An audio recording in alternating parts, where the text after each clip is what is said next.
The Gamers, Kyla's Rescue, written and narrated by C. Taylor, edited to meet YouTube guidelines. To purchase the unedited book, please click the link in the description. Chapter 5.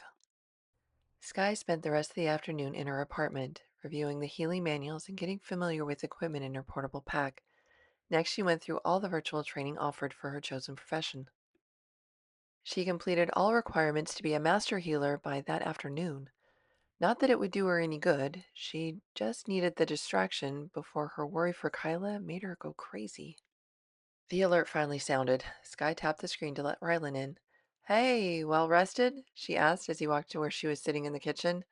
"Funny fellow foundling. How many times they almost call you that?" Rylan was smiling. Sky hoped his good mood would last. "5. They all seem to have a sudden cough midway through the word, though," Sky recognized. "Yeah, that'll stop after the first week. So will anyone talking to you at all." His eyes scanned her new home. "Not bad. Definitely a little larger than mine, but not by much." "Top floor, though. That kind of hurts. My upstairs neighbor is a seventh generation trainer that sounds like he's auditioning for jumper simulations all the time," Rylan grumbled. Sky's face scrunched. "That sounds unpleasant. You're free to hang around here as much as you want. Where did you store your cruiser?" "Guest access parking." Sky nodded and tossed him a control. "My storage has 2 ports. Just use the left one, please." He caught it in one hand. "Thanks. Here." He lifted his portable security pack on the counter next to her. "Have fun. What's for dinner?" he asked, looking around. "I don't eat for another hour. You look like you need to freshen up. You can use the north room. Have your clothes transferred here. By the time you're done, dinner should be ready," she offered casually and hoped he accepted without question. Rylan turned. His eyes narrowed as he looked at her. "What are you up to?" he asked, and waited. Sky forced the most innocent look she could manage. "I don't know what you're talking about." Rylan growled. "You never smile. Now I know you're lying." Sky took a deep breath, walked over to her bag, and pulled out the sealed file. She brought it back to the counter and placed it there. Rylan froze. His face went pale. "Sky, what are you doing with that? Whose is it?" he asked, clearly freaked out. Sky hushed him. "I don't know how much my neighbors can hear," she scolded in a whisper. Rylan folded his arms and stared, waiting for her answer. "It's Kyla's records," Sky whispered as she reached for his portable security pack. "There's no way that's Kyla's records," he argued. "Well, it is," she confirmed and rummaged through the pack's contents, searching for the needed decryptor access device. "What the hell have you gotten yourself into?" Rylan asked. "Do you want me to answer that, or do you want to go in the other room and freshen up until dinner is ready?" Rylan continued to stare at her, complete disbelief on his face. Sky found what she needed and lifted the device out of the pack. "So, when I went to look up Skylar's records," she began as she set the decryptor carefully on the counter and reached for the file. "Take your time with dinner," Rylan interrupted before moving quickly into the other room. Sky sighed in relief when he left. The less damage she caused to the few friends she had left, the better, but her priority was finding Kyla. Rylan had already taken too long getting to her apartment. She placed the file on the tray and tapped the setting to scan the file. She needed to confirm what program would open it. After a few moments, the results displayed. Level 5 security, clearance requirement override. Well, this just keeps getting worse. Level 5 was reserved for founding families only. Lucky for her, she was a member of one. Sky walked to her bag and pulled out the same trinket she'd used in the secured files room. She activated the trinket, then tapped override and placed her finger in the box that appeared. The decryptor would allow the override, but the record of her print would be corrupted and untraceable. Override accepted message appeared and the device whirred to life. A metal thread that was pulled taut between 2 bars raised from the side of the tray. After a few moments, the thread turned orange from heat, then lowered to the file. It touched the membrane that held the acid meant to destroy the tablet if anyone unauthorized tried to access the information within. The now hot thread melted the membrane and crystallized the acid, preventing it from damaging the material. A small vacuum pulled the security film safely away from the file. Sky could finally read the file. She pressed the button and the screen lit up. As she scanned through the information, her eyebrows pulled together and she started breathing faster. Maybe she was wrong. Maybe she misunderstood her healer's manual. She pulled up the learning portal again and flipped through the approved and specialty medication sections. She referenced each and every medication and the amounts listed in her record. Most medications she was given weren't authorized, some were illegal, and all had catastrophic side effects. Kyla was being tortured. Sky started to shake. Her hands flew to her temples as her elbows leaned against the counter and cursed herself. Why had she taken so long, and what was she supposed to do now? She scanned through the file again. Where was she? It would be in there somewhere. The location loaded. Sky tapped the address, which pulled up a map indicating the building's location. It was in one of the original settlement buildings, all abandoned. Her mind raced for a plan. Did you figure out she's fine yet? The question made her jump. Rylan laughed a second before he saw her face. Oh, crap, what is it? You don't want to know, she warned and got up to rush to her closet. Rylan followed. I know I don't, but tell me anyway. She's being tortured. The medications they're giving her, the amount, she's not going to survive much longer. Sky was trying to focus on her next plan, trying to put it together as quickly as possible. How do you know that?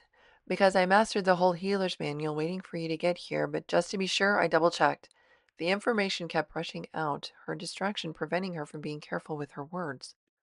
That doesn't make any sense. If whoever is doing this was able to take her from her locker without it being logged, why would they let that information appear in her file? Rylan countered. Because drugs are monitored differently, it would require altering multiple systems when they could just secure her file. Please let her have what she needed in her closet. If not, she'd have to wait until tomorrow for it to be delivered. Plus, her assigned healer has been on vacation for over a month, but the logs are blaming him. Ryland sank to sit on the edge of her bed, teetering slightly. She could tell his mind was spinning like hers, but she didn't have time to vomit like she wanted. Thank the powers she found clothes that would work. She grabbed the items and slipped into her bathroom to change. What are you gonna do? Rylan asked so weakly, Sky barely heard it through the closed door. I'm gonna go get her, she answered, again, too distracted to filter her answers. You're gonna do what? Sky didn't even flinch at the shout after pulling on the black pant, snug fitting and long sleeve plain black top, and pulled her long hair back into a ponytail. Again, I don't know how much my neighbors can hear, she warned again. After slipping into her soft black shoes, she rushed out to get everything else she needed. She grabbed Kyla's file, tossed it into her bag, and made sure to ready her portable healing kit. Thinking things through, she took back the garage control she offered to Rylan. Sorry to do this, but your invitation to visit whenever you want is revoked until further notice. Sky, that's not even possible. There's too much security, no matter where she is. Not in Origin City. Now even she knew she was saying too much. Still want to know more? Rylan looked like he was about to be sick. No, I don't even want dinner anymore. Good luck, and don't call me until I don't even know what to say until it's safe. Sky looked up at him, paused after a moment, and offered a weak smile. She nodded slightly and turned to move to her cruiser. Sky, wait. Rylan was nearly to her by the time she turned around. Rylan enveloped her into a tight hug. Tears welled in Sky's eyes as her arms encircled him, accepting his kindness. Why did I have to be best friends with a crazy person? He muttered before kissing her cheek. Be safe, he whispered. I'll try, she whispered back. It was dark. Sky lowered the lights on her cruiser to be as dim as possible while still allowing her to see. Origin City had always been very creepy to her, and tonight was no different. The abandoned buildings were being reclaimed by nature, and the effect was both depressing and unnerving. She descended and slowed as she neared its boundary. Some buildings had scanners, but they were all pointed at the sky. Security for ground level threats ended with the development of the mass air transit system hundreds of years earlier. By the time the second city on the planet was being developed, ground monitoring was no longer needed. Sky ignored the dread she felt and carefully made her way to the building where Kyla was being held. She maneuvered her cruiser behind the building next to her target. She made sure her portable healer kit was secured and reached into her bag. She grabbed the blaster and set it to sun. She also found the cylinder trinket she needed, made sure her cruiser was locked down, and started toward the building. They were the only buildings on the planet accessible from ground level, if she could find the door. The once wide walkways were now broken up by grass and weeds that made walking safely and silently difficult. She approached the building, moving carefully while listening for any signs of others along the way. Once she arrived, she went straight to the nearest wall and turned around.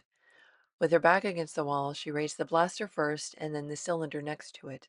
She pressed the button on the cylinder. A beam of light illuminated the area in front of her. She scanned as far as she could to make sure no one was guarding this part of the building. The light in her hand cast a beam that could only be seen by her or anyone behind her. A particle field within the light beam camouflaged to the surroundings, making her undetectable from any other direction. She followed the wall to one side and checked around the corner before moving around it and starting down that side. Midway down this wall, she found the main entrance to the building but continued to the far side and checked around the corner. As she hoped, no one was watching this entrance, not seeing it as any kind of threat. She turned off the light and followed the wall back to the entrance. Weeds and roots had overgrown around the door, sealing it closed. She pointed the cylinder through a gap in one of the windows, scanned the entry. Still no one. She set her blaster to cut, which she used to slice through the thick vines. It was slower than the incinerator option, which would turn the foliage to ash in minutes, but it would be much louder. She didn't want to take the chance there was someone she couldn't see. A needle-thick beam of light sliced through the roots and weeds. She pulled them away as she went. After clearing enough of them, she raised her blaster again and prepared to force the door open against the remaining foliage she couldn't cut on the inside of the door. This was going to make some noise. She took a breath and held it as she raised her leg and kicked as hard as she could. The door jolted but didn't give way. She pointed the cylinder into the window, waited, and watched. Still no sign of anyone at this level.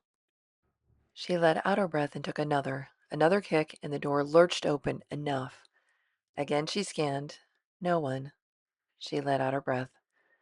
She set her blaster to stun again and squeezed through the gap. Light on, scanning the area, she stunned several small animals she didn't let herself identify since she was already creeped out enough and made her way to the stairs. According to Kyla's record, she was being treated on the 35th floor, much less than the hundreds of floors their current buildings had, but this was still going to take a minute. Again, Sky didn't give herself a chance to think about what she was doing and started up the stairs. At floor 32, she slowed to catch her breath. By 33, she was watching carefully with each step, listening for any footsteps that indicated movement from a human and not an animal. At 35, she saw a corner opposite the door that would allow her to see into the hall once the door was open. She pointed the cylinder in front of her. She reached out and scratched the door loudly, then tucked herself back into the corner and waited.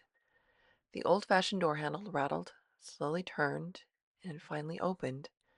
The dark stairwell was flooded with light.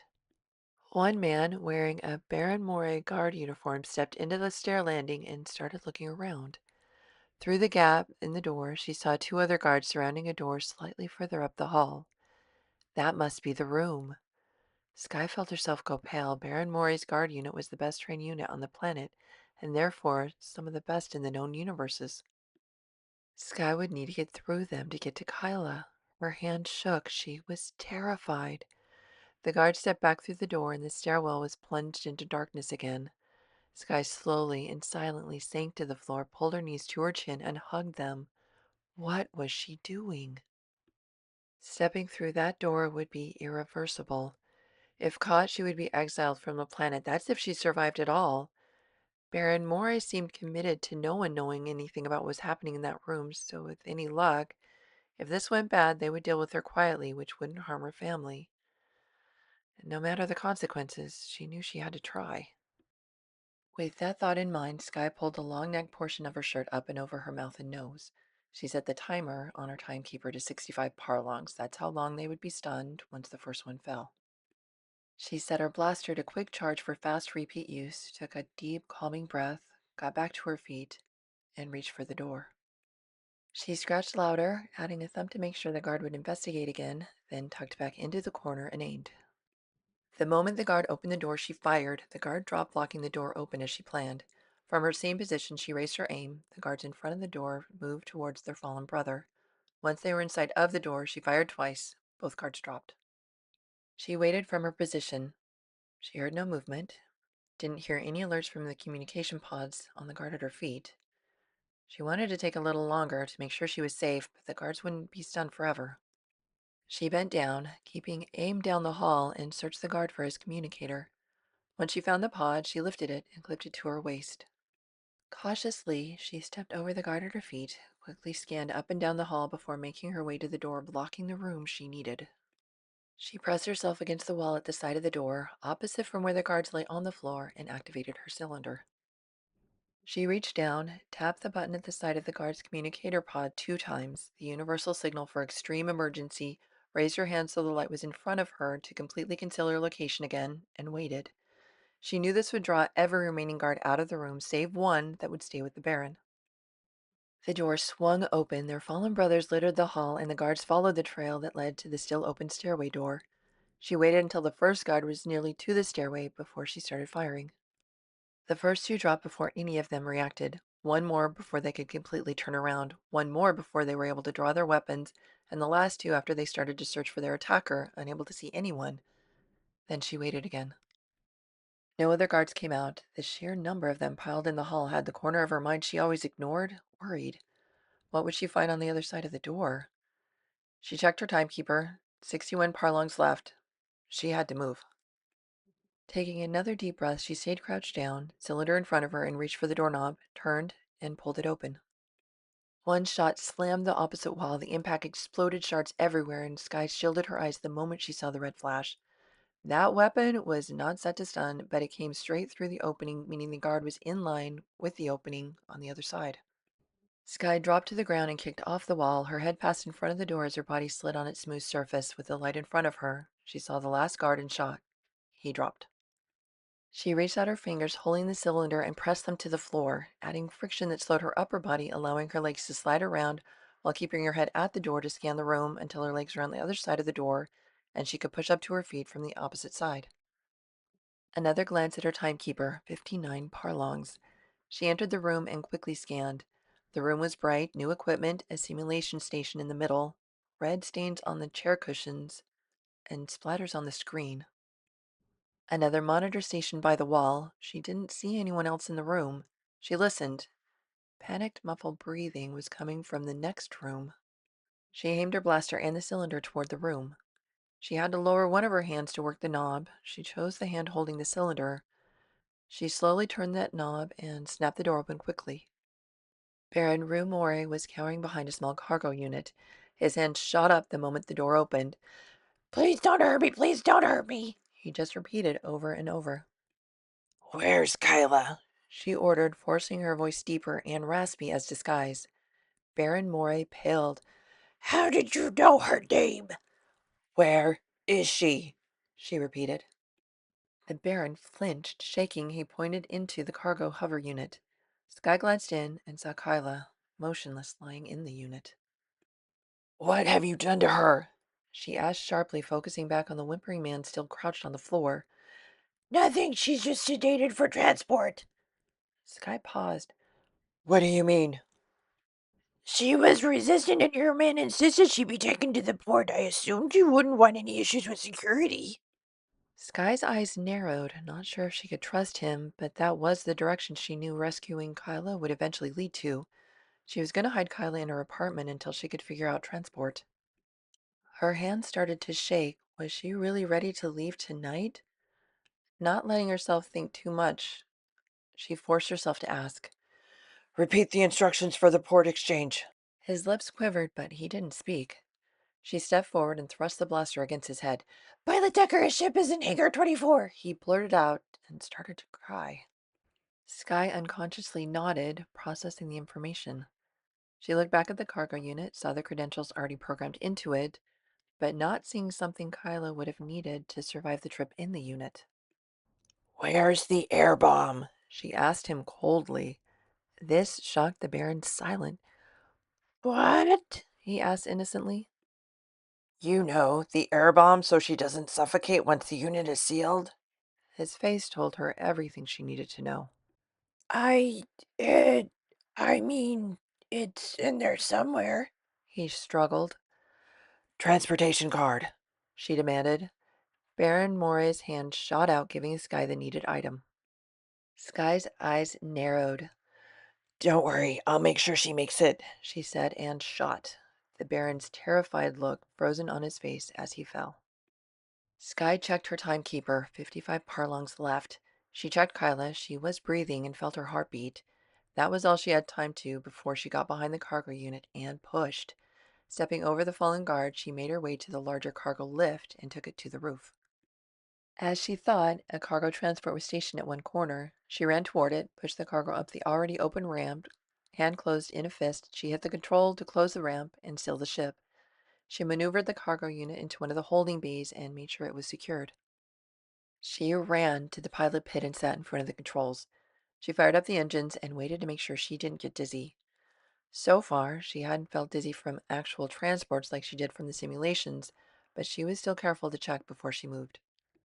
She directed the controls away from the building and descended behind the building where she left her cruiser. The moment she was low enough, she set the location and ran for the loading area, punched the control, and jumped off when the ramp lowered. She rushed to her cruiser, grabbed her bag and the portable healing unit, sent a message to her counseling healer that she changed her mind and would start at the end of her 6-month break, then activated the home program that sent her cruiser back to the garage. She carried the items back to the transport ship, closed the ramp, and rushed back to the cargo unit. She checked Kyla again. She was still breathing, her heart still beating. She pulled the air bomb out of her healer bag, activated it before placing it carefully next to Kyla. Next, she extracted a dose of Albedron and Militrax, administered both to Kyla to counter the other medications in her system and start the long process of healing the damage that had already been done. She checked her vitals one more time, then placed her blaster and cylinder back in her bag after removing the trinket she needed to blur her image from the port surveillance recordings. She added the healer pack and arranged all items carefully around Kyla's motionless body, then sealed the container. She glanced at her timekeeper again, 40 parlongs. Back in the pilot pit, she grabbed the controls and headed for the port.